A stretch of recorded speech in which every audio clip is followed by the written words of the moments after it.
It's time for a cup of red, so let's fill your cup with rad pop culture vibes.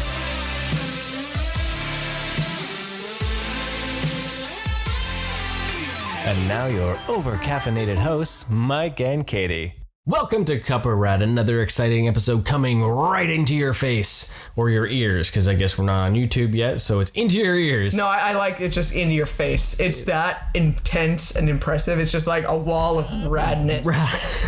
That's right. There we are, a wall of redness coming right at you. This week we have a very special, exciting episode for you. This was part of our part 1s and 2s and bazillions. This is just getting to know us. Getting to know all about you. This one here is going directly into a big fandom of mine that I don't really express a whole lot. No, he doesn't. Because it's not as easy to express in a lot of cases, but I do in some cases. But it's the whole, when you wish upon a star. I love that he's in a singing mode right now. Yeah, right? It's awesome. This is all about our love of Disney. Disney. Inside Mike and Katie, Disney edition. Hardline. Yeah, you get both of us this time. Yep. I'm gonna try to keep this one clean. We'll see how quickly that goes. Yeah, I will not be the one to ruin it. How about that? So here we go.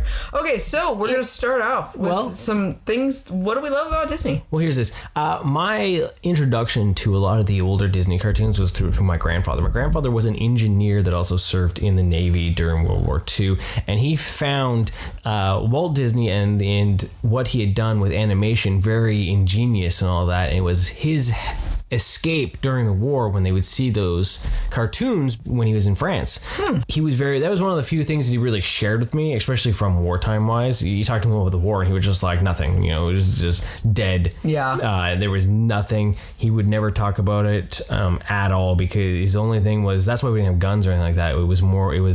I've seen what can be done and I don't want those in my house. Makes sense. But the animation was something we share. He'd be like, no, this is what I saw. So we were lucky enough when we did get a VCR and all that back then you'd be able to get some of those older cartoons on like those, like they were like 6-hour tapes. Oh yeah. So you'd have to like watch through everything or fast forward and rewind to try to find where it was at. See, my cartoons were just saved on reruns on I would just have a VCR, a tape, and it was like, oh yeah, this cartoon's on, and this, I had no idea where they actually came from. Well, these ones I remember when they bought them, they had like time markers on the back. Oh, nice. In our old VCR would, and you have to watch for the time. Yeah. We're not old. But then but that's how we got to watch those. And we, there was The Wonderful World of Disney. And so he introduced me to those. And one of his favorites that became easily one of my favorites, it was a silly symphony. It was the Skeleton Dance. Yes. Probably one of the simplest cartoons in the world. Right. But it's that do-do-do-do-do, and they just dance, right? Yeah. You know what? And it's so impressive is once you learn about what that really was in the world of animation. How big it was. How big of an important event it was to put movement and sound together. And it's just astounding when you think that wasn't a normal thing, because we're so used to it being normal, and it's so fascinating. Right? From that then, of course, Steamboat Willie. Those old original Mickey Mouse ones, the original sound cartoon. I love that Minnie just always screams in cartoons. It's just hilarious. Yeah, that's pretty much how it sounds. One of my absolute favorite when I was younger was Lonesome Ghost. Yes. That, I loved that one. And then all the goofy ones. Oh, the how to everything was my absolute favorite. Right. I loved all of them. I thought they were hilarious. I think one of my favorite ones is the How to Ski. I always was so amused when he put the skis on with his pajamas and the pants and everything like that. Like, it was just hilarious to me. And then, of course, the classic falling down a cliff sound was just amazing. So those ones were always really important. And again, it was like, as I got older, I realized they were part of my life, and I don't even know how they were there. Like, we always had the Disney Channel, so they would have been played, right? Yeah. And it was a weird concept of, I didn't really know more about them. It was just like, well, yeah, this is what they are. Like, well, I remember, because it was CBC would play Wonderful World of Disney, and every once in a while they would just do these weird specials that had cartoons. They were just an hour of cartoons. Oh, okay. they had one. It was around one of Donald's anniversaries or birthdays, and it was like a 60-minute style, and it would just every once in a while like a watch would show it. It was Donald's arms. It was the tick tick tick tick, and then it would show one of his cartoons. Odd fun fact is that my Gaucho mic that I use for my Instagram and all that is from the Mickey Mouse cartoon Galloping Gaucho. Yes. I crack up every time I watch that one. I know it's not PC or anything like that, but it's hilarious. But it's old. And it is what it is. That's the biggest thing is you got to look at a lot of those from the time and all that. It definitely wasn't okay, those same kind of things. But at the same time, it's funny, though, some of the stuff. And well, the best thing you can do is just look at the time frame that was in, Thank you, Richard. Is it Richard? Leonard Maltin. Leonard Maltin. There I was like, Richard doesn't sound right. But whenever we watch our Disney Treasures, it would be like, oh, Leonard Maltin's talking about this. And this was to have some sort of questionable material nowadays. Thank you for clarifying that this was a look in time of what was going on. Right? That one's one of my favorites. I love The Lonesome Ghost. I think that's just hilarious. Yeah. The comedy in that is just timeless.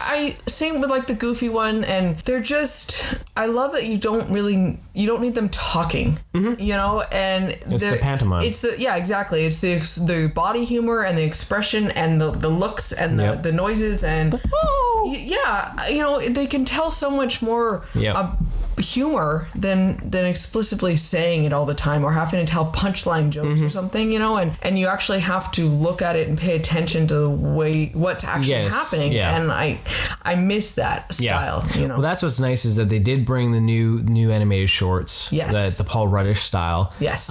Which I think is just brilliant. I love every single one of them. I know a lot of people don't like the styling of it, but it's it harkens back to that old original style. And I think that's why we really appreciate it, because it reminds me of the old classic cartoons. It's not, Mickey Mouse Clubhouse. Yes, right. He's not the corporate symbol that he became. It's back to the raw Mickey, the everyman. It feels Mickey. like it's something that a person should be able to relate to, not some weird godlike figure that we've decided that he is. That he's just this innocent children's cartoon. Yeah, he never was. Mickey never was supposed to be a children's cartoon. No, he was an extension. Because you gotta remember too, cartoons back in the day weren't necessarily always for kids. They were played in front of everything. Yeah. So. And the adults needed that break and that humor. And so to me, I think what's great about those is, those cartoons made me laugh as a kid, but they still make me laugh. So they should be able to transcend you get a different time. thought process, right? Exactly. And so you find something new about it. But say Mickey Mouse Clubhouse, our son watched that when he was younger, and then it's done. That's it. We're never going to watch it again. There's nothing classic about it. There's nothing. But the new Mickey Mouse shorts are hilarious. I think you and me actually laugh more about them. Oh yeah, well, because they're geared more to adults. Yeah, because there's so much that's going on in that we can relate to and understand. Yeah. And I want him to he finds them amusing. Oh yeah, and I want him to keep enjoying those, because I want him to be able to read that type of humor. It's a lost art, I think. Almost to be able to understand some of that humor that's in there versus always being told what to laugh at. Exactly. Right? There's no laugh track. There's no nothing. It's just it's really raw, and I think it takes us back to finding the humor in things that are in the background. Because with those new shorts too, you're looking at the background. You're seeing Easter eggs. You're seeing nods to Fantasia. Or other movies that they've done over the years. That the whole nod that was for Big Thunder Mountain with the Rainbow whole episode Caverns with the Rainbow Caverns and the goat, and oh my goodness, I was just freaking out Wonderland with excitement. One, yeah. That one was just amazing because it's so funny because it brings so many other fandoms almost into it, and or the ones that are in different language. Yes, yeah, exactly. They've had the Japanese and the Spanish and all that, and it just Brazilian, does it. Like he's in Portuguese or something, and it's just in Italian they had, in French. And there's no subtitles. No, the Russian I think was one of them too. Right? All over the place. They're just all over the place, and it's just I love every single one of them. We watch them on YouTube. They're fantastic. There's a whole channel on there. That's the best place to catch it. You get all there's like 4 seasons. If you haven't seen them, definitely go and see them. Check them out because you will laugh. The other one that really blew me away back in the day, like I liked, because like Mickey disappeared, right? Like it was like he was there, then Walt died, and then they didn't really get it. They had another voice for a while, and then it just kind of like it disappeared and then became the corporate image. Yeah, they right? branded him so much. And then they had the Mickey's Christmas Carol, which he really wasn't in. And then he disappeared again, and he had the Prince and the Pauper, and then he kind of disappeared again, and then it was Runaway Brain. And I freaking love Runaway Brain. You know what I'm sad is because I grew up with Christmas Carol and Pauper, like I remember all that, and like the Beanstalk one, which for a long time I thought I had imagined. Mickey and the Beanstalk was a Merry Melody, not Merry Melody. okay.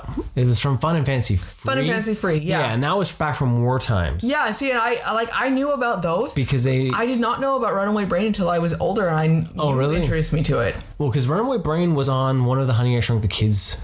Yeah, so movies. I somehow that missed my childhood, which was really weird. And I just love it because it's that nod to Frankenstein's monster, and but even the Mickey Mouse shorts, they get a little bit of like the Frankenstein monster feel in that one. But yeah, that one doesn't get enough. There's not enough merch for it. Like when Funko brought out their 90 years of Mickey Mouse, I was really hoping for a Runaway Brain pop or a mystery mini looking one, like that feral wild mouse.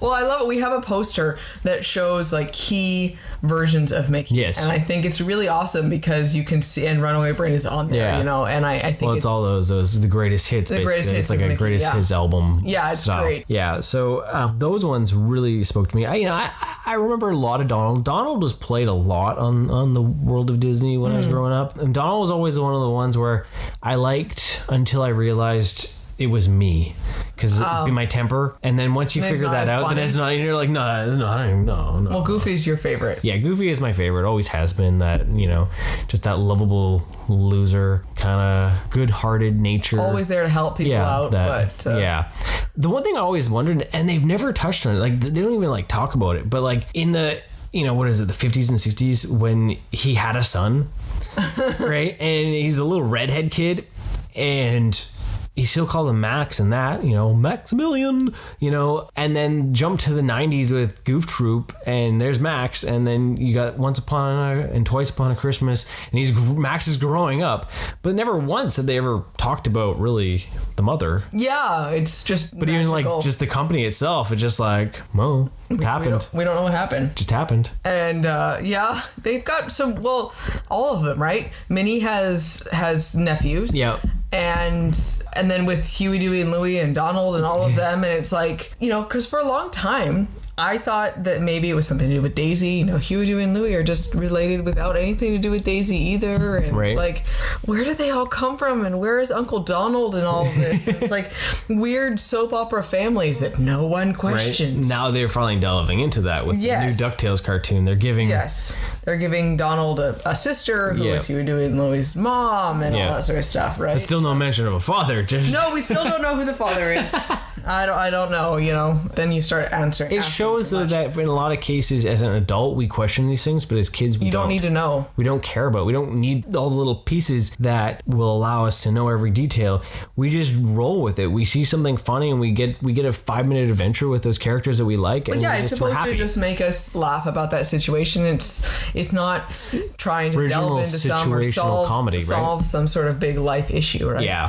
Speaking of the new Mickey Mouse shorts too, Goofy is hysterical in those because he can almost, for the lack of better words, be mean. Yeah, he's a lot meaner. Quite a bit, it's like this weird mix of stupid and mean, but real all at the same time. Like he's just harsh sometimes, I guess is the best word for it. Yeah. And it's really funny. They're all more harsh though, right? And they had the special, the Halloween and the Christmas special, and they're so funny. Oh yeah. Like I love them so much, right?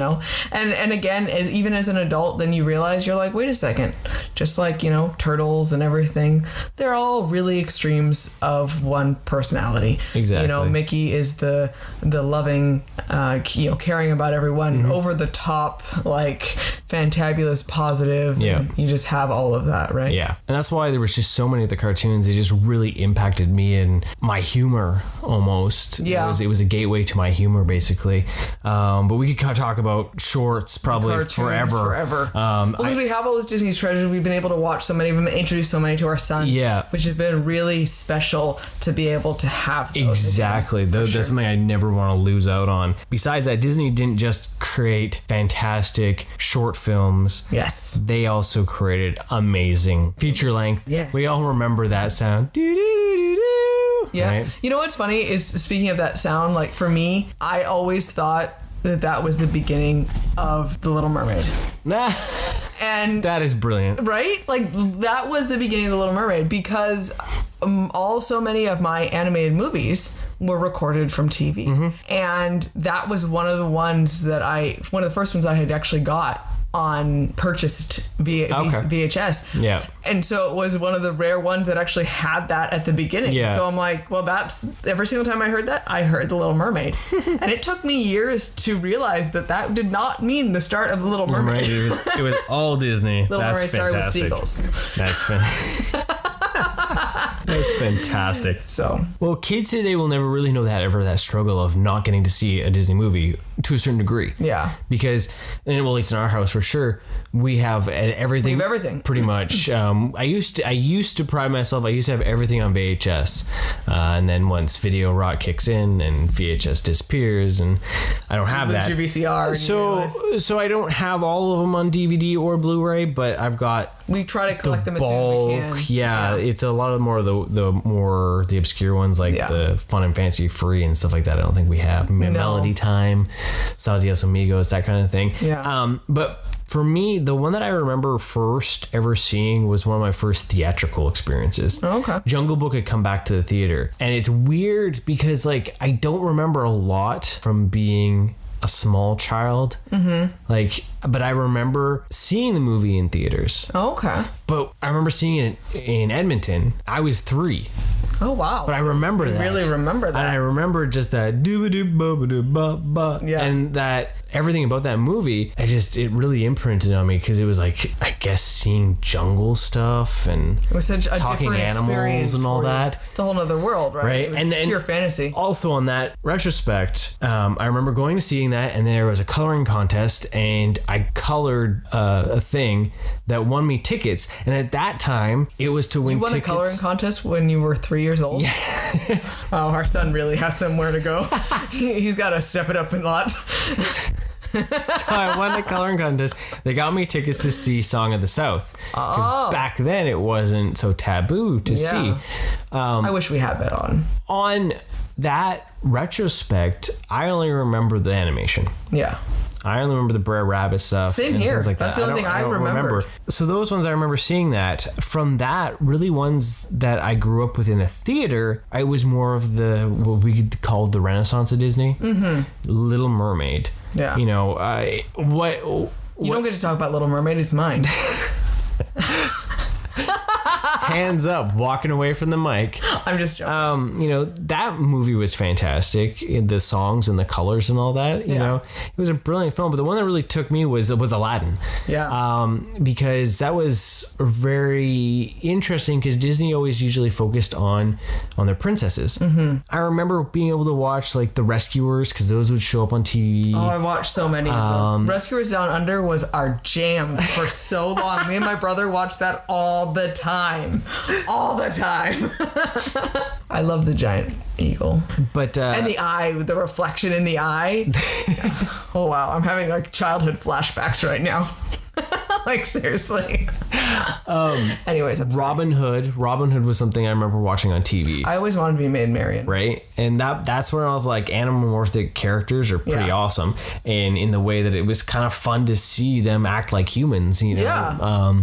And then from that, The Great Mouse Detective, that one there I love because it was, and I didn't ever know that it was ever based on a book called The Great Mouse Detective. I always just thought it was based on Sherlock Holmes because my grandpa used to read me Sherlock Holmes. I thought it was Sherlock Holmes too. Well, it is. It's a Great Mouse Detective, but based on Sherlock Holmes, yes. and then the movie is based on. So it's really roundabout way. Because how could it not be Sherlock Holmes? But apparently there's a book series of The Great Mouse Detective that are all based off that. I just thought it was a play off of Sherlock Holmes. I didn't know it was based off books. I didn't find that out until when we were showing our son and I was looking stuff up. Well, I was like, but like I remember Oliver and Company. You know, I love the Aristocats. So that was a big thing. See, for me, my first one that I remember like wholeheartedly poured my heart and soul into was Lion King. Because that was I think that was the first one I ever saw in theater which I guess it would make about sense age-wise, but that was like a huge thing in my life. Me and my friends, hit everyone. It hit everyone, right? It was, yeah. but it was like that to me. It exploded. We played Lion King all the time. We always played animals. Like that was just a big thing for me. So that was a really big turning point. I mean, I always used to watch things at home, but that was the one I remember seeing in theaters. Yeah. So. Well, there's something I would have mentioned about with the Little Mermaid. Mm-hmm. We had gone to see The Little Mermaid, and we were the town over because our town at that time was too small to get it. And when we were in there, I wanted to see Who Framed Roger Rabbit. And my mom was like, I don't know about that. I don't know about that yet, right? Because that's 89-ish, right? But then we saw Little Mermaid, and we were at the car. I can't remember exactly what happened, but basically we got locked out of the car. So you had to go see a movie? No. But I remember suggesting that, and then that's when I got in trouble. Because I was like, did you do this on purpose? I was just going to say, did you hide the keys? My mom still had her purse, but the keys got locked in the car. And so instead we sat outside in the cold and waited for the tow truck. But that was that I was that young, and I remember being like, I want to see this cartoon rabbit thing with live action. That is such an amazing movie.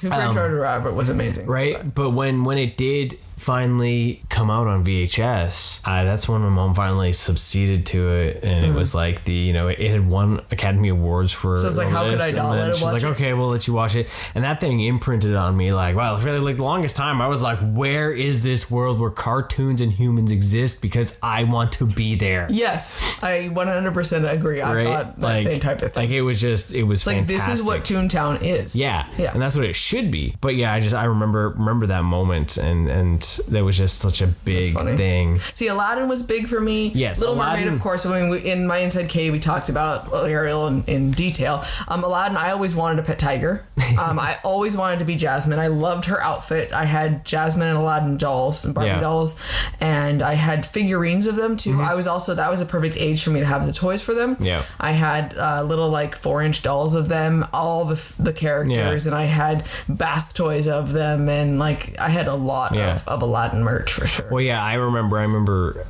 Aladdin is one of my absolute favorites, just on the genie, right? The humor alone. Yeah, that was when I think, as much as I enjoyed humor before, that's when spoken humor kind of was like, what is this? Well, I think you can sing that entire movie. Yeah, and it was just it was amazing. That was when I like learned about Robin Williams, and I was like, you learn about an actor, and then you start like looking at when we were at the video store, and then you find that you can't watch any of his movies. You're like, crap. Like it was like Popeye was the only thing I could watch at that time, because he hadn't done Mrs. Doubtfire, and he hadn't done anything else. Jumanji and all that hadn't been done yet. Yeah, it was only a year away really from it, but still, it was just like I'm stuck, right? Like but that was the movie that really got me as like, this is amazing. Yeah. Just that lightning fast. That makes sense. Everything. And that's one thing that I do wish they would make a really awesome toy with, but I know there's a lot of issues still with that because that's where Disney made a toy without Williams' consent. And then that's why he didn't do anything with them for the longest time, because he was mad and sued them and all that, because so now you don't want to trample on anything like that. With his estate and all that. Yeah, exactly. As long as they didn't do anything that had his voice attached to it should be fine. Because that was the problem, was they took voice clips and put it in a genie doll. Oh, okay. Right? Yeah. So then, and that's why, because he originally didn't want anything. He didn't even want his name on the project originally. Oh wow. It was just like, I'm gonna do this, but it kind of like the old stuff where you no one knew who was in the movie, right? Yeah, exactly. Not like now where it's like people are like, well, who's that? Why am I seeing that movie if so and so isn't in it? Yeah, exactly. When you look back at the old stuff, like no one cares who voiced Snow White and Cinderella and all of them, like, or any of the sidekicks or henchmen or things like that. So, but yeah, that one was one of the big ones for me. Lion King was like, when that opening, Well, yeah. And the remember. Oh yeah, it gives you chills, right? Like it's so epic. And I remember after seeing those and just being like, even getting older at that point, because 93 I think was when Aladdin came out. Okay. So I was hitting about 11. Oh, that was perfect age for me then. And then that's when Nirvana was hitting and I was starting to listen to music like that. But you're having this crisis of childhood. Yeah, but then it was like, I remember that was something with my grandfather saying like, nah, if you like animation, just do it. That's one thing I always love when one thing you told me about your grandfather is that he always appreciated animation, and it shows then how much that has stuck with you for the fact that it doesn't have to be a children's medium. It can be used, there can be children's stories and adult stories, and you can still, especially the Disney doing more fairy tales and classic stories, those are meant to be tales for everyone, and they're legendary, right? And they can last and tell you different things at every stage of your life. I mean, us rewatching them and introducing our son to all of them has given us a different sense and a different feel, and you think about it differently. And it doesn't, I think so much they get a bad rap for like, we get older and we find things wrong with them. And for me, I'm finding things that are still right with them. Well, you know, at the same time, with any of it, you gotta almost take it as a gateway. Yeah. You know, like to a different story, gateway, different feel. The idea of like a gateway drug doesn't necessarily have to be a bad thing, right? It's a gateway story. Yeah, it's a gateway story. Like, take Hercules. Yeah. It is completely inaccurate. Wrong. It's completely inaccurate for many of the stories. Yeah, but it's a great movie. The real life events. Right? Like, but I am a huge, Greek mythology buff. I love the actual stories. I'm someone who easily could say that it really was real. Yeah. I love them so much. And I love Hercules. It is one of my absolute favorite Disney movies because it's a way for me to say, hey, I want to show my son Greek mythology feel. And he can be like, oh, this is really cool. This is weird. Gods and flying horses and big monsters. And he's asked me now about Greek mythology stuff. Yeah. And now I can talk to him about it in a different way and talk to him about the different gods. The gods are completely silly and ridiculous in it, but it gives him a sense of where to start asking questions, and that's what it is. That's exactly what any of those stories really are. Yeah. It's like a slice of life from a culture, a bygone era that might get you interested in anything. You could sit there and pick apart any movie. You could, I could dissect and destroy any movie and make you cry in a corner with how things are. Well, if you really sat there and you hated it so much, then you could do that. Well, right? Also, what about even having take Alice in Wonderland? How many people now have maybe read the book because they saw the movie as children? Exactly. Then it brings you into a more classic literature feel. Exactly. Or Jungle Book. Yeah. Our son we have the novel and he's interested in it because he would never have been able to be like, oh, here, we're going to read this old novel. No, it's not going to happen. Exactly. The same with like Tarzan and things like that. Exactly. And then you have even things that are more historical lessons. You have Pocahontas. Yep. I'm not going to broach the topic of white settlers coming over and destroying the Native Americans just randomly, until he gets older and he can understand a little bit, but maybe he's gotten a sense of it. And he has empathy. And that's the thing is that he watched, I remember him watching Pocahontas and being sad for what the white man had done to the natives. Yes. And he can understand that something's wrong. Yeah, and he saw that, and that's what the point of the movie is. It's to make you think. And it's not to say historical, correct, right? If that then gets him to go find out the true history and go find out then it's like, because surprise, that's our job as parents. Yeah, to help nurture that and grow that, Yeah. So that's where I think. Well, Mulan's another one of those. Yeah, that is a somewhat historical idea, and it allows then you can start learning a little bit more about that time and culture of what happened in history with that, right? Yeah. And it's not going to be historically correct, but it's giving you, something humorous and something to learn about a little bit more, right? Exactly. Because that one is beautiful. What a beautiful movie. Yeah, Mulan is a fantastic film. That's one of my favorite ones too. Eddie Murphy was fantastic as Mushu. Yes, he's one of your favorites. Dishonor you, dishonor your family, dishonor your cow. I have a tank top that has it on it, and I love it so much. Like, you quote that a lot, actually, which is great. My baby's all grown up and saving China. Right? Like... It's underrated. What else do we... well, Fantasia. Fantasia is one I can do in spurts. Fantasia is so much more important to me than it is to you. I know you appreciate it, but I could watch that over and over and over again. That was one of the ones I used to watch all the time. Night on Bald Mountain is my jam. Yeah, he'll just watch that one. But for me, I would watch that the same amount of times as Little Mermaid. Yeah. That's how much I used to... I love this because to me, you appreciate music, but for me, I have much more of the in-depth connection to it. Yeah. You know, that I need to sit there and it like envelops me idea, right? You know, like I mentioned earlier with the skeleton dance, the idea of putting that together with video was such an amazing, beautiful thing. And this music can be so moving and then you add the visual to it. And and my favorite too, of course, I love fairies. It was awesome. Yeah. It was perfect. You have fairies, and then you have Pegasus and centaurs and mythical beings and gods, and then Night on Bob Mountain, of course, was always amazing. And it was such a beautiful collection of things. But the dinosaurs always scared me. I was, as a child, that was like nightmarish section. Funny. It was always scary because they all died and they were like killing each other and the Astro was flying down. It was horrific. You know, the thing I like is that back in the day they were experimental. Yeah. And I love they pushed that boundaries. You know, they did something like, you see a movie now like Fantasia and we take it for granted because it's a classic. But it was a bomb. Yeah. Because people didn't understand it. They stood by their film so much that they were like, no, like this is important. You will like it. This is important to see and understand classical music. Yes. You're like, it's literally a movie you trip on. Yeah. And you just watch. Well, it's appreciation for classic while also pushing the technological boundaries of what was available. Yeah. And it was so new and different. They didn't understand how to put those two together. Yeah. Right? And like they tried to do that with Fantasia 2000. Yeah. I like a lot of that, but there's a lot that didn't go as well with that because it wasn't groundbreaking. It wasn't as trippy. Yeah. That's where I it was very safe. It was because it was more complete stories. Yes. Like Rhapsody in Blue is my favorite one out of that because it starts with a line. Yes. Right? And the draw. And that is why we played Rhapsody in Blue at our wedding. There's that too, yeah. And then like the tortilla chip butterfly looking things, that one was really cool. Yes. Like there's a lot of good stuff in Fantasia 2000. Oh yeah. But it didn't feel as like I can't, for better terms, just feel like I'm on acid or something as I watch this, right? Because it was more complete stories. Yes. But I do hope that in however many years time they do another one to showcase the different music. That is, you know, are we going to have something like that in the future? Like pretty soon we're going to have Fantasia. Because Fantasia is already being reworked all the time, right?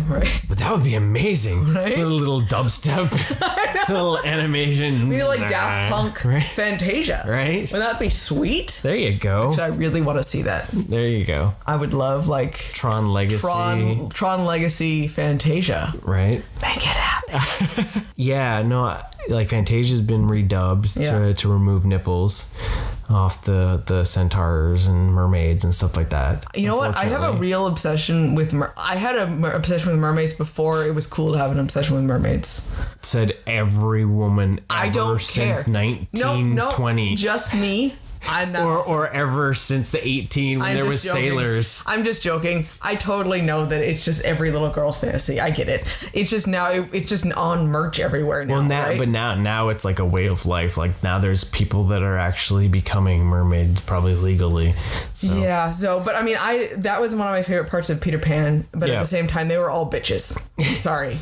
They were all really mean. Yeah, they were. They were the cliquey little preppy girls that when you watch it when you've gotten older, you're like, oh, I do not like the mermaids. They're mean. And then Fantasia, I loved all of the centaur girls when they were all dressing up and all the mermaids, and they were so pretty and happy. Right. Those were helpful and happy. So yeah, but yeah, there's so many animated movies. Like I went to everything. Whenever they dropped a new animated movie, I was there. Yeah. I still like Tarzan. I love the music in that. And you know what? That even at the time when that came out in like 99. Yeah. That, as I say, Gateway.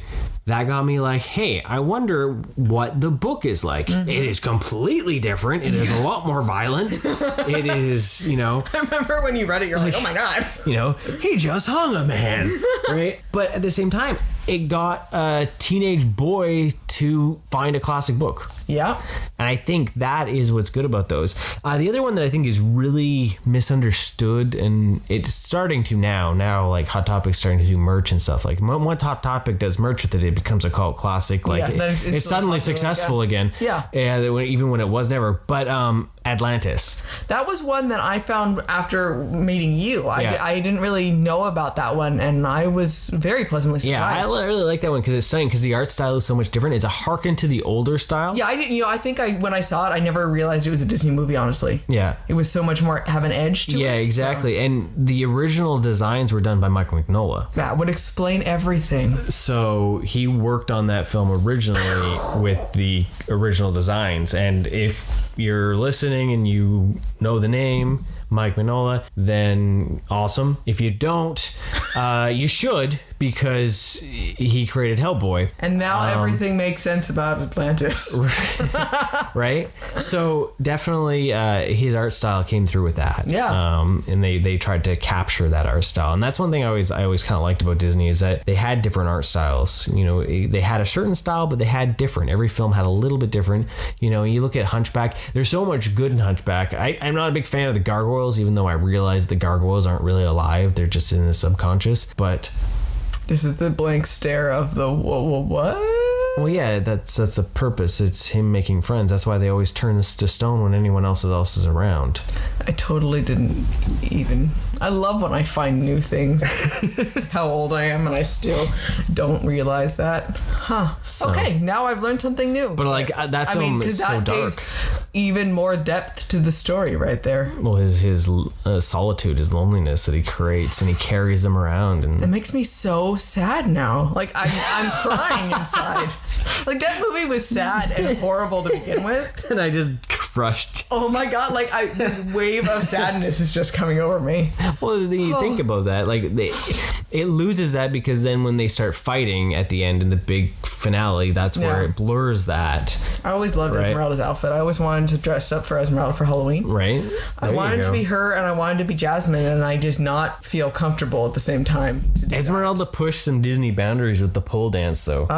Right. So, but his Frodo song is so suggestive. It's disturbing. When I watched that as fire. when I watched that as an adult, I was like, "Holy cow!" Yeah. Like, wow, that was dark for a kids movie. Right. But going classic wise, my favorite Disney movie has to be Sleeping Beauty. Yeah, okay. And as much as I like Snow White and all those, Sleeping Beauty spoke to me because of the art style. And I know it almost like bankrupted them because they were doing new camera techniques and all that. It was so visually stunning, that edge, that really harsh edge, and the multi-plane camera usage and the depth that it was I guess created.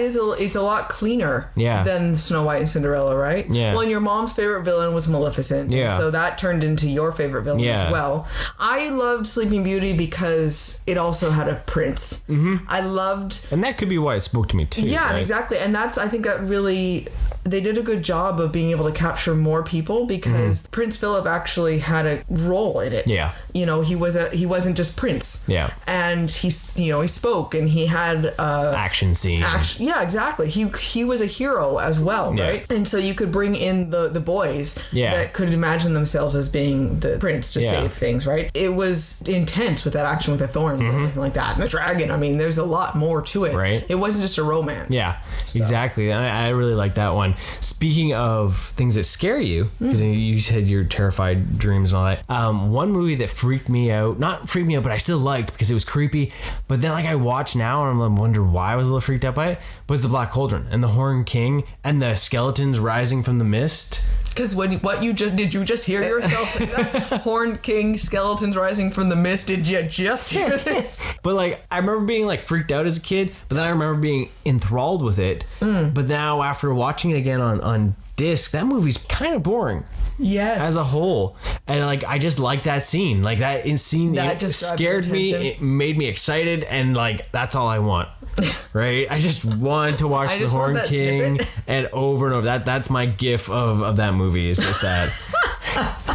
And I want more of that. I want more skeletons rising from the ether, right? Nice. And maybe that started some of my obsession with creepy things. Yeah, you never know. Right? But when it came to after that, you get a lot of all those big animated movies. More modern movies. They really did a decent job. They're we want to say second coming or second renaissance. Once they stepped into... you know what? It was like all of a sudden everything was Pixar based. Yeah. And then they kind of took a break from their other animated movies, it felt like. And then they started... Well, they tried a few in the CG themselves. They had Chicken Little, which is funny. It is funny, but it's not... It doesn't feel like that same classic Disney movie at all, Then they had Bolt. And then they had Meet the Robinsons, like those ones there, where it's like, meh. But where they had hit their stride was when they made Tangled. And which is wild about Tangled is that movie is a success that should have never been a success, because in today's day and age, right now, once you hear that a movie has turmoil or there's problems on set or there's reshoots or recuts and all that, people pretty much boycott it. They stay away from it until it hits disc. So what happened with it? Well, it was supposed to be more dramatic. Oh. It was being handled by some of the guys that did the old Don Bluth crew and stuff like that. Oh. It was being more painted look. They were trying to go for a different style and all that. Okay. It was going to be more like be able to see the brush strokes and things like that. And it was going to be more dramatic. A little bit more artsy. Yeah. And so that got canned. It was like one of the fastest reanimate, reshoot. Kind of throw together. I would never have assumed it was thrown together. And it's really well done. Yeah, and I think that's probably why Mandy Moore and Zachary Levi kind of stuck with the characters, because they recorded a movie that was pretty much thrown away that they re-recorded and then they threw it away. And really. So like they do the animated series too, and they had spent such a chunk of their life with those characters. Yeah, I love that movie. It was, to me, I remember before it had come out, I was like, well, I'm never gonna like another one of the new princesses. It's just it's the old school and that's it, you know. And then that came out and I was like, oh yeah, hands down, she's being added to my pantheon of princesses. And I loved Flynn Rider. Yeah, they never get my nose right. I loved his smolder and his silliness. Wait for it. The smolder. Yeah, and only because it also reminded me of my husband. Dashing, debonair, scoundrel. Oh, I'm out of coffee or tea. Tea. Yeah, it's gone. It's but yeah, I think it was so well done. I thought it was... Well, the humor... right amount of humor and drama, and I loved her scene of when she gets out and she's like, I'm best day ever. And then just the complete bipolar aspect of, oh my God, she's going to kill me. I'm such a horrible... oh my God, this is wonderful. I'm never going back. Oh my God, she's going to kill me. Yeah. And it was such a teenage thing to do, and just that you could really feel... she did such a good job portraying what it would be in her situation. Yeah, whimsy and I was really impressed with everything that she was capable of doing too. You know, she was such a good person and a very talented person with things, because she put a lot of effort into and the time into learning a lot of the skills that she had and stuff like that, and I was really blown away with it. What's cool about that is that has a real empowerment to it without feeling forced. Yes. Right? Like, it never feels like it ever takes anything away from Flynn saving, but yet he never takes anything away from her saving or anything like that. Like, yeah, they play off each other as a team. Yeah, it was almost a good, back and forth feel, which was good. Because she wanted to be able to get out, but she didn't play the damsel in distress. No. At the same time, right? And you look at it and you realize the life that he was living and where he ended up, and you realize they saved each other. Yeah. And I think that's a beautiful thought. You know, and they didn't change each other, which is awesome. Is that it was the circumstance of growing and learning and being. Yeah. So. And I thought that was really interesting. You know what? Even just thinking back now that I say that, even say with Aladdin, that was part of it. Is the both of them are such a big part of that, opposed to the traditional Disney princess movie, that they help each other and they find a way together and out of their circumstances that they were in, and help save each other. And I think that's a good lesson to show children, is that we work together for it. It's not just one doing all the work. Yeah. You know? Oh, totally. From that, they had Big Hero 6, which I thought was a really fun movie, and Wreck-It Ralph, which was really awesome. Yes. It was a different completely humor different feel, and all that. But out of their renaissance, their second wave renaissance, for me was Zootopia. Hands down, I agree. Like, that movie is unbelievable. Beautiful film. Yes. And it's so well put together, and the animation is stunning, and the message is just fantastic. It can be for everyone to learn. Well, when she's riding the little subway from her hometown into the city, I still cry. Oh, really? Oh, yeah. Nice. I will cry. It's just Niagara Falls. thank you, Grove Stan. But yeah, that movie has such a great message and it is gorgeous. You can look in the background, all those little details, all the animals in it. I mean, there's just so much love that you can tell was put into making that movie. Yeah. And you again are... I'm not a scoundrel. Yes, you are. I am... Oh my gosh, it is a theme. It is a theme. He's such a wonderful man too, but a scoundrel. You play such a good, charming scoundrel. Maybe, I don't know. Maybe it's me hoping. I don't know. You hope I'm a scoundrel? I don't know. It sounds weird. And he's just charming. It's the charm. From their Renaissance, also, we cannot talk about it, but Frozen. I don't know if I want to open this can of worms. It's not my favorite out of all of them. It's beautiful. It's a great film for what it is, but for me, if someone would say out of their latest surge, it's Zootopia. I think Zootopia speaks to more people. I think it can have it should. It should, exactly. I think it has a better message. Yeah. I'm conflicted over the message that people get from Frozen. Mm-hmm. I myself don't understand what is trying to be said and what people actually listen to and get. That makes sense. I have a conflict on that, regardless of my own feelings towards the movie or anything like that. I don't understand it as well, and it's not like I don't understand the movie. It's just I'm confused myself on the sheer love and overwhelming "this is the greatest thing in the whole wide world" thing at me. To me, if I look something more modern, opposed to the old stuff, Tangled has so much more to offer of something than Frozen does. I guess it's the idea that you've got, if you're unsure of yourself and all that, I understand. I try to not hide something that you are, and I get those. Those are really important messages for sure. Maybe it was because it is such a break from some sort of relationship wise, because I was used to princesses always having a love relationship, so I do understand that. But Zootopia was about being friends. This is truly about sisters finding a way. And maybe that's it. Maybe, but that's something to think about with what you're saying, that the Zootopia is talking about how to be friends, and that's something our world right now says that men and women can't be. Yeah, we don't know how to be friends. Or that's what it kind of plays off with it. We're like almost being pitted against each other, but that's the thing that I think is awesome with Zootopia, is the idea that it's showing that men and women can be friends without any sexual tension. That is true, because they are nothing there was never even an ounce of romance there at all. Exactly. It's never even, romance doesn't even come up in the entire movie. Right. Fun fact about Zootopia: don't search for images on Google, especially with children present. Even as adults, just don't do it. It's uncomfortable.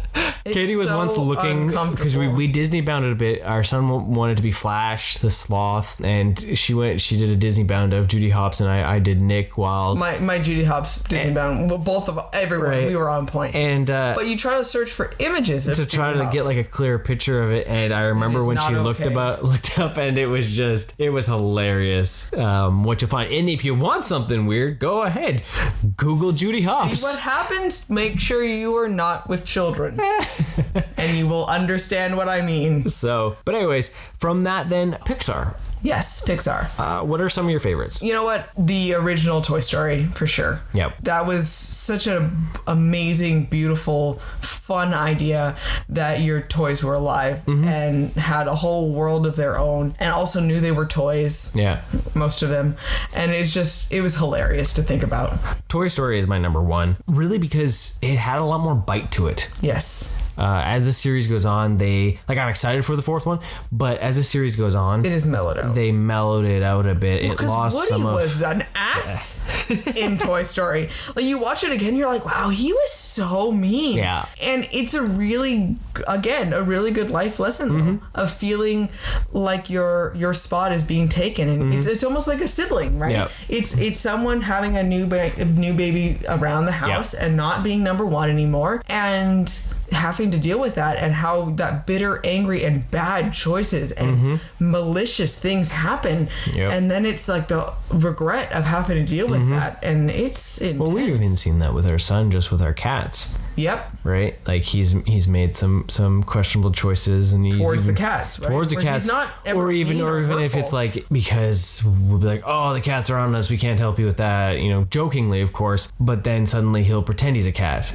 Yeah, be Right. like, I'm a cat too, so you have to help me Yeah, the same way. and it's interesting thought Yeah. process. So the same with the toys, right? So I always loved Buzz. Yeah. I always thought he kind of got the shaft, especially when the series went on. Yeah. He kind of lost. I love when he has a complete mental break and becomes Mrs. I'm Nesbit. Mrs. Nesbit. Because he can't handle the truth. Yep. And I always thought, I feel so bad for him, but I thought it was hilarious. So Right. You think he would have been a little bit more scarred? They should have gone into that territory with some of the sequels.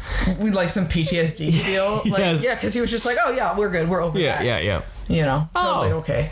My arm was broke off. I got chewed on by a dog. But that's, Another one of Pixar I love was Bug's Life. yes, I think that's thought- an underrated one too. I think so too. Yeah. I thought it was interesting of the idea of the misfit, and then all the other bugs there all having their own talents and teaching people that to live and think outside the box and to stand up for each other. Yeah. And not it's a bullying story, and I thought it was again look for those good life lessons that can actually be Exactly. taken from it. Right. It's a rock.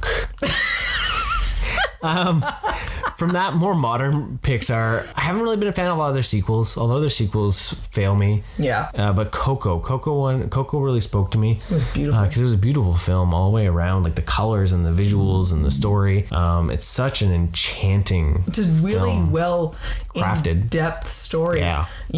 Taking you such a surprise. Yeah, it was just a really well thought out story. And then you have Inside Out. I really, and I think about it, like I really like this movie. I love the idea that there's little raw emotions in our head sitting at a desk directing us. I think it's just hilarious. well, to also think about, right? we can explain those moments where you go off and do something that's completely uncharacteristic of yourself. Right, where it's like, who the heck just took the wheel and Yeah. why did you let them? And just the idea of showing the changing brain and the commentary on all of that and the conflict between joy and sadness and, Yep. and the importance of all the emotions and the importance of balancing them and the importance of feeling the sadness as well, because you can't just always feel joy all the time. Yeah. Because then you don't learn to appreciate it. Yeah. And the conflict of growing up and the concept of core memories creating core personality. I thought it was just Oh yeah. such a creative way for it. Yeah, it is one of their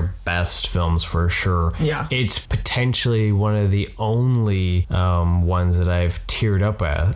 That is true, which is really unprecedented. Yeah, it's not natural. No, it's not, because I remember he told me that and I was like, oh my gosh, because I was bawling with the death of childhood. Well, that's where I teared up, was when Oh, Bing yeah. Bong disappears. Yes. And Because that it was is- heavy. Yes, it's a very heavy moment because I think that's one of the biggest moments that we as a people force to happen. Yes. We don't let it happen naturally. Yes, and we pretend to grow up, but we don't really, but we've caged or forgotten the actual childlikeness that keeps us innocent. Yeah. And we keep it almost like there's almost like another childhood-y thing that's like the demon-y thing that kind of like controls all your like the stupid stuff you I was do. going to say, it's the stupid side Yeah, of it's childhood. yeah. So it's the jealousy and The pettiness. and the petty, yes, and that's what we keep, versus maybe that whimsy of being able to look at a room and see that there's lava on the floor. I think whimsy Right? is a good way of describing it. I think we lose our whimsiness. Yeah. And I think that really causes a problem. I know this is not Disney, but Luna Lovegood. Because we just finished the book and it described her as being whimsy. Yeah. And I realized I think she seems like she stands out as being so strange and so weird, but she's whimsical. Yeah. And it's hard for us to grasp, Yeah. to understand that it's okay and to not look at it as being a weird thing. Yeah. But she sees things that other people don't because she can have that whimsicalness. Yeah. So Exactly, and I think that's what we lose, and that's what I try to keep yeah. my best, and that's why I'm so sprightly. Yes. But yeah, and there we're gonna segue away from part one of our Inside Disney extravaganza. Because apparently we have a lot to talk about. So check back in a couple weeks and we will have the next part of our Inside Mike and Katie's love of Disney. There you go. So this last week, I know we're a little behind the ball, but there were a few trailers dropped that we kind of want to talk about. Yeah. First off, we got a new Detective Pikachu. I'm still so excited for this movie. Like, so giddily excited. Right? I don't know if giddily is a word, but it is now. Yep. Hashtag giddily. It looks really fun. Yeah. The fact that it's kind of like a Deadpool light is humorous in its own right. It's just, it looks ridiculous, and the Pokemon look really good. Yeah, I'm excited to see all the different ones, the different designs and the bright colors and the silliness. And it seems like one of those ones that'll be really fun to see in the background. Yes, it's going to be an Easter egg explosion. And I know there's going to be things that we won't even know. And I'm excited for our son to be able to like, oh, did you see that? And did you see that? And he's just... Yeah, well, he was already pointing out and naming off the Pokemon in the trailer, asking to pause because he'd see certain ones and all that. Fun thing that I noticed, though, was that background Pokemon look better than the Aladdin trailer. Which is an issue. And both those movies come out in May, only a couple weeks apart. So there can't be that much rendering for Aladdin left. Yeah, there shouldn't be. I mean... and that trailer, we got another peek at that a couple weeks ago. We didn't talk about it because we're not really going to talk about it because it's at the moment not filling our cup of red. Nope. Another trailer that dropped during the Oscars was Lion King. You mean the exact same trailer that dropped? It was slightly different, more close-ups. Yeah, I kept watching. I'm like, is this different? This doesn't. I was waiting for something that felt extremely different. I worry. It looks very pretty. Yes. For a photorealistic reboot. Yes. Let's be honest of what it is. But so far, it just feels like too much of the same. So it's not filling my cup either. Another one that's definitely not filling my cup is The Dark Phoenix. Yeah. I take it as I know the X-Men are going back to Marvel. It kind of feels like they're just not trying. Well, because First Class was amazing. Like, I loved First Class. And then it went back to the same. Yeah. It feels too much like the original X-Men trilogy. And it took years for me at least, to really feel like, oh, wow, it's the X-Men trilogy. Like, this already feels that way. And they just stopped trying. The sad part is that they're basically just redoing The Last Stand because Jean is wearing an even more basic costume than she did in The Last Stand. Long coat, t-shirt, jeans, and a belt. You literally see the belt on the poster. Yeah. Like, it's a costume that's probably in Katie's closet. And that shouldn't be that way, I think, with a superhero movie. So unfortunately, Apocalypse left a very bad taste in my mouth. Yeah. And I won't be seeing The Dark Phoenix. No, it's not going to be. I'll wait until MCU does something, and hopefully when they do bring something out, it fills my cup up with rad. Yeah. From that, something that did start filling my cup a little bit more, something that when first was announced, I was really excited. Then there was nothing. And then it was disappointment. And then the trailer dropped, and it was like, oh no, they're going that route. This trailer that dropped was the Hellboy trailer. Yes. The new one got me a little more excited for it. It was a huge difference from the first trailer. It took away the pop music feel. Yeah. It still had the humor, but it showed more of the action and horror aspect that they're kind of taking. It's definitely going still more with the action fantasy, less gothic horror. Yes. And humor. So I'm still not entirely sold on it. I still don't think it's going to really be the comics in movie form. I would be surprised if it really turned out to be that way. There's a lot of imagery that is. Yes. But I still think the tone is a little too jokey. Yes. But it definitely was a lot more exciting to watch this trailer than the first one. Yes. For sure. Because the first one was like, super leery. And this one was like, oh, wow, this will be fun. Right. The only thing I'm having a problem with is this is very reminiscent of what Lionsgate did with the Power Rangers reboot. Oh, okay. They announced, they showed some cool stuff, people got excited, then they disappeared for almost a year. Movie got delayed. Showed a trailer. People were kind of like, okay, yeah. Nothing. Weeks before the movie came out, new trailer. People got excited. Then we got in there, and it was okay. Yeah. it was not bad, but it wasn't not blown enough out of the water. to be and this is the Hellboy right now for me is following the exact same pattern that the Power Ranger reboot did. Oh, okay. So that really Makes you apprehensive. Yeah, it scares me for what Lionsgate's doing. Yeah. So hopefully it proves me wrong and fills my cup. But fingers crossed. Right. From that, Riverdale came back after a hiatus. Yeah, it came back and get a new villain basically in town there. With Jughead's mom, she's trying to start a battle. Archie, I was a little sad that he was back to being his normal bullheaded, stubborn self, but he came around quicker than he has in the past. This episode irritated me, and I don't know if that was the intention, because everything that happened was bad, negative bad. There wasn't really any positive whatsoever. Even Jughead was irritating with his stubbornness, and then you had the pretty poisons and that issue, and Cheryl is so funny. She's such a funny character because she goes back and forth between you want to root for her and you feel good and she's on the good guy side, and then she does something that's horrible and you're like, wow, she's still a bitch. It's an interesting character for sure. Yeah, well, it shows it's almost that entitlement. Yeah, she still feels like she can do whatever she wants. And this episode did bring it back because you could see the teenage element in all the characters. Yeah, you actually saw them going to high school and but their attitudes, right? Because for a while it was starting to feel very adult. Yes. They had kind of moved away from being teenagers, yet they're still supposed to be.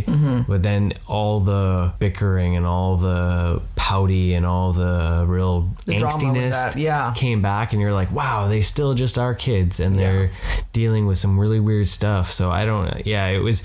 It wasn't like the comeback that I was excited for. Yeah. Right. It was because it started when it came back from the long break. It started so strong with finally getting some answers for things. And I know we're moving slowly towards the answers for the farm, which is what I really want to know more. And I know they've cast Edgar, and I want to see what they're going to be doing with that. But I'm getting irritated with that it's taking so long. Betty's mom. Oh, with how but you know what? You understand the point of a cult though is it is really hard to get out of that. Yeah. And once you're in that, it's really, really impossible to be able. No one can change your mind essentially, right? And so when she was like, "Oh, I'm going to go save my mom," type thing, I had a feeling that it's not going to be enough. Her mom needs to know that there's a line that's been crossed, and she, hasn't felt that yet. Right. So she's not going to find anything wrong with it, So I'm interested to see how that goes. So another show that I had finished, and it's been a while, but I waited a bit to talk about it more. I mentioned I'd watched it, but The Umbrella Academy on Netflix. That show is so well done. I binged watched it over my lunches.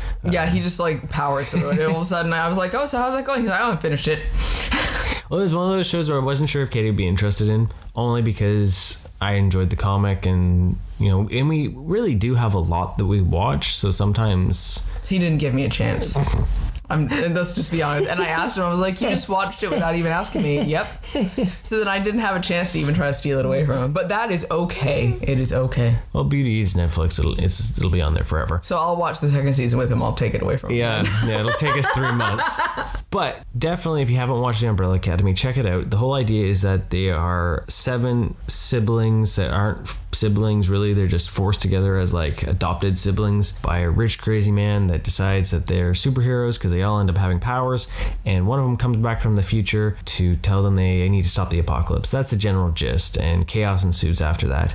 It's a really fun show just for the fact that a lot of shows end up having filler episodes, and sometimes those filler episodes can bog a series down, and that's one thing I do enjoy in a lot of cases for some of the Netflix series or the streaming series in general, is that they got 10 episodes and they just power through it, and they don't try to extend them. Even Titans had a couple filler episodes that kind of bogged this show down, whereas this one here didn't have any filler. It just kept powering through, and every time it kind of started to feel like something was more of a filler moment, then something would just be like, oh crap. Oh, okay. Right?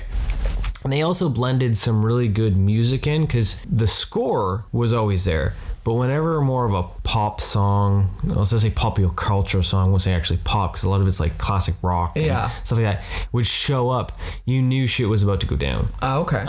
It was usually like a action scene or something that you knew you had to really pay attention to. And there were some very beautiful shots, and they did Pongo the Monkey Butler, which I was really impressed because I was fully expecting that to be written out. So definitely check it out. Ends on a cliffhanger, but you don't want to wait for when season 2 comes out because it's probably still a year away because they just announced it was getting a season 2. So so check it out. Definitely watch it, because it was fantastic. Well, I know you've loved the soundtrack too. It's I found it on Spotify. Forever. Yeah, I found it on Spotify. Netflix made the playlist. Yeah, it's really awesome. It's a great one to listen to. Excellent. So, okay, that there is going to conclude this week's episode. Yes. Enjoy. Hopefully you had some fun with it.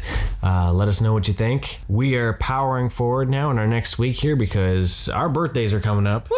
And with that comes Captain Marvel. Exactly, and which we're really excited for. We bought our tickets as soon as we could. We're going to go on the weekend there and hopefully have some amazing rad things to tell you in our next episode. Yes. Because it's going to be something marvelous. I'm super excited. And then maybe we'll tell you if we got anything cool for our birthdays, which we did buy a pre-birthday present if you've been looking on social media. Yeah, it's there. You know what? Yeah, check that out, and then we can talk We'll about talk more about in the next that. episode because it is awesome. So it's going to be something marvelous coming at you. Thanks for joining us. Have a great day.